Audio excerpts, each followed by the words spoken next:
How's everybody doing today? This is Coach AP coming at you from the BHG headquarters here in St. John's, Newfoundland, Canada. And we're going to be talking today about two things. One, about just kind of a little overview of what's been going on in the NHL Playoffs, the 2021 NHL Playoffs. And we're going to be talking about what you can do as a hockey player if you are an under 18 player that is going to midget, so an 06 player, or even if you're just somebody going to a training camp, how to stand out in a camp. I'ma make noise in the street, please. All that fake love you can keep. Peace.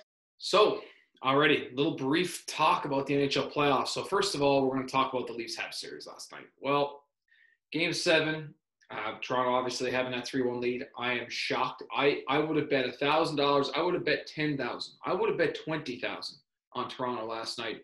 Just law of averages, you would think that eventually they would win an important elimination game, but it proves that how important goaltending is in the National Hockey League. Carey Price just flat out outplayed Mr. Campbell, and I think if the Leafs want to win the Stanley Cup, they have to do a couple of things. One, they have to get Seth Jones, and I think Mitch Marner for Seth Jones, straight up trade. Jones wants out of Columbus. He is a dead man walking there, and Mitch Marner to me is a guy that I don't think you can win with him as your number one winger, especially he just the last couple of years in the playoffs, he really has not done much regular season. He looks to me like he's going to be a regular season guy.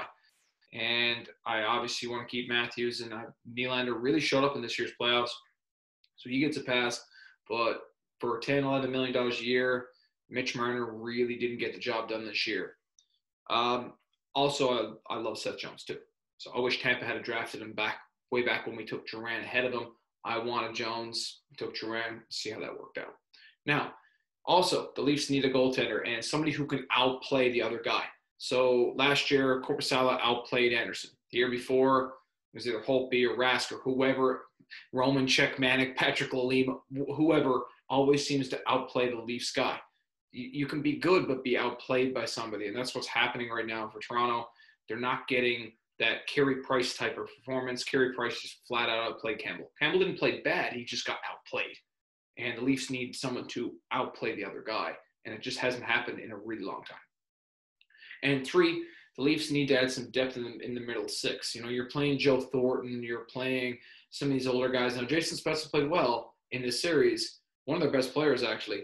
But you're going to need some good scoring depth in the middle 6. And they did not get that from Nick Foligno this year. They're going to have to find some guys that can come in, and when the big guys aren't producing, you know, your Nylander, if you make that trade, Nylander becomes a first-line guy with Matthews, you're going to need some second and third-line guys to shoulder the burden, like in Tampa tonight or in Carolina tonight. Tampa's goal scorers were Killorn and Cirelli. They get great performances from guys who are not really heralded as top-tier guys. I don't think Stamkos has a goal in this series against Carolina yet, and Tampa are up 2-0. When you can get those kind of performances from your middle 6, your bottom 6 guys, it really lightens the load on your superstars. All right, and what about the Colorado Avalanche? We've got to talk about them a little bit. Our boy Alex Newhook, obviously from Newfoundland. We're all super proud of him and how he's been playing and how he's been adjusting to a new role. Used to being a superstar, but right now on a President's Cup winning team, you've got to make some adjustments. And he's made some adjustments. He's made them very well for a 20-year-old playing in his first NHL playoffs. What a year he's had. I mean, you look at World Juniors, then going to the NCAA College Frozen Four, the main tournament that they have in college hockey with Boston College, and then right to the A, and then right to the N in the middle of a Stanley Cup run, and they're 11 games away from winning the Stanley Cup, which is just a heck of a year for him.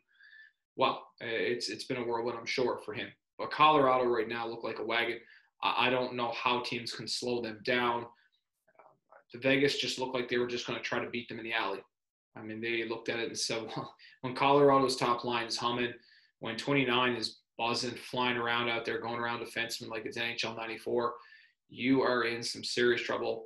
And McKinnon, Rantanen, and Landeskog have really come to play this year in the playoffs. Look out for those guys.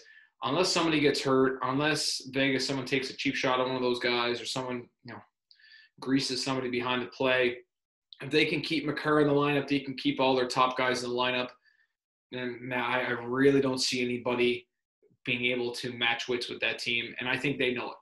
So it's going to be very interesting down the stretch to see what Vegas does in Game 2, see what adjustments they can make, but I really don't think that they can play with Colorado when they have all systems running.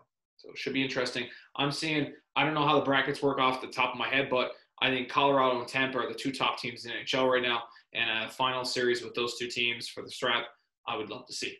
Now, So much cooler online. So much cooler online. Now, moving on to ID camps, and a lot of ID camps are coming up. You've got June, July, August are mostly when your ID camps, your main camps, your HPP Hockey NLs, Hockey Newfoundland and Labradors, regional camps, their provincial camps go in those couple of months. So let's just talk about some things. Some parents always ask me, well, Andrew, what do I need to do what does my son or daughter need to do to get noticed in a camp full of, 50, 60 people or more? How do I get noticed? How do I stand out? Well, first of all, always be prepared going into camp.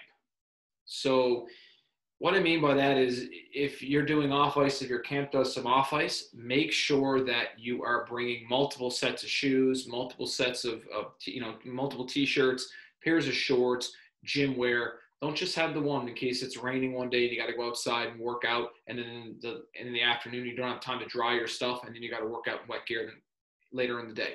It can happen. So be really prepared. Coming from a guy who went to Halifax Mooseheads camp with a pair of Vans and no running shoes, laugh if you will. You can feel free to laugh at me all you want and chirp me in the comments below, or just write me and text me or whatever.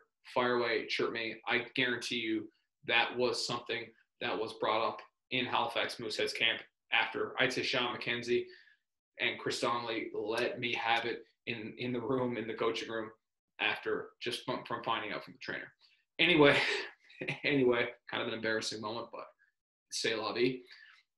All right, so let's get on to being prepared is number one. Number two is be consistent. And what I mean by that is if you score a goal and it's a tap-in goal in the back door and somebody else did all the work for that goal, and the rest of the night you're quiet and you've got bagels across your score sheet, that's not really, well, you could say, oh, I scored a goal, but you really didn't consistently stand out. You weren't consistent. So how do you be consistent? I finish my hits. I create turnovers that lead to offense. I block a shot. I do those little things. I create a turnover in the neutral zone, right? I get in front of the net and I create a screen that leads to a rebound that leads to a goal, or I do something. I move the puck, get open, take a quick shot, and there's a rebound, it's a goal. Or I do something positive every time I'm on the ice. Even if it's just a penalty kill, I get a good stick on the penalty kill that creates a turnover that they get the puck down. Be a player that's always standing out. That's how you always stand out.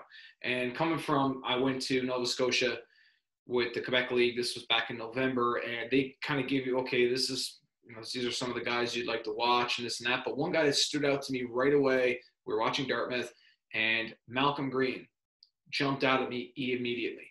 Every single shift he was on the ice, he either created scoring a chance, he won a battle down low, he won a bunch of battles in one shift, he got a great stick on the penalty kill to knock a puck out of the zone. Then the next time he's dangling somebody and moving the puck at the right time, or he's just chipping the puck out and taking a hit and then moving his feet through a body. It's just, it really stood out to me. So throughout the whole first game, he was noticeable in virtually every shift in some capacity. So the next time I went to the building, I wanted to watch him again. So be that person, be that guy, be that girl. Make sure you're on the stat sheet and you're doing positive things. You're not having a bunch of quiet shifts in a row. You are standing out. You're not just flashing, as we say in Scouting World. All right. And number three, do not be a drill buster. And what we mean by that is if you get to the front of the line in drills, which is a great thing to do if you want to get noticed, get to the front of the line. But if you do the drill wrong and you do it wrong on a regular basis, then that's something that the coach is going to notice, and they're going to be like, who was number 18? Goodness. Like, he did the drill wrong every single time. Little bro tip on this one. If you are not sure of what to do, the coach draws it up on the board, you're not sure, go to the assistants or one of the assistant coaches. If you are in a Quebec town, you don't really understand French, go to one of the English-speaking assistants. Most of them are bilingual now anyway. Or get to the back of the line, but don't go in the very back. Get probably second or third to last, because the back of the line guy sometimes has to do something, or girl, sometimes has to do something in the drill, and you don't want to be the guy with, with your thumb in your mouth when you are supposed to be going. So that's really, really important. Just doing the drills right, making the passes on, making sure that, okay, if you're jumping, it's a 2-on-0, make sure you're not overpassing. Like one pass is a shot, I'm going to the net, I'm stopping for waiting for the rebound. Just doing those little practice things that coaches at the next level will be looking for. Stopping on pucks, stops and starts, calling for passes, just little small things that you just look professional when you're practicing. Pucks aren't going everywhere, and pass receptions. Like if you can't pick up a backhand pass and the pucks are bouncing off your stick all night long, coach, they're going to notice. So really practice that. Whenever you get an opportunity, practice picking up backhand passes and forehand as well, and passes in your skates. Really work on your passing radius. And last but not least, so far we've gone over, we've said, make sure you're prepared, make sure you're being consistently noticeable and effective, make sure you're doing the drills properly, don't be a drill buster. And last but not least is go to the coaches and make yourself known. So I'm not saying that you go up and you kiss the guy's butt the whole night. What I am saying is make sure that he knows who Andrew Piercy is at the end of practice. How do you do that? Well, maybe you go up and introduce yourself. It's kind of like in school. If a teacher knows who you are, and they like you, there's a better chance of you getting a better grade and come exam time when they can't see, when you don't get your exam back at the end of the year in the university. There's a better chance. There's a human element to the job. So if you go and say, hi, I'm Andrew Piercy, nice to meet you. Thanks for having me. Or you go in after practice and say, listen, coach, is there anything you want me to work on? Or you go and you go pick up the pucks after practice without somebody telling you, or you push the nets in, or you do something small on all the time. That is something that will get you noticed. Go ask the assistant coach, what's the best way to do this drill? What does the head coach want to see here? Be the person that's always seems to be like doing the extra little thing.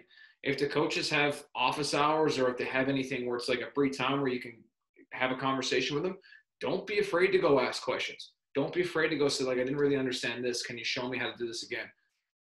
A good coach, and most coaches at the next level, they're good coaches. They don't mind questions. Ask lots of questions. Make sure they know what your face is and who you are before you leave that ID camp, or before you leave that junior A camp, or that development camp, or whatever they're putting in it, whatever name they are putting on it. Okay, so that's it for me today. Our video is sponsored by Supplement King, guys, Torbay Road, St. John's, Newfoundland, just up from Fall River Plaza, right next to the Tim Hortons in that plaza. It's right in that plaza with Sobeys, in that plaza with Dollarama. It used to be Old Good Life years and years ago. However, pop in to see Joey. Pop in to see the boys. They're fantastic. Absolutely love their company. They are customer service people, and just genuinely good people that want to help you and have really good product knowledge. So pop up, see the guys at Supplement King, Torbay Road, St. John's, and I'm gone.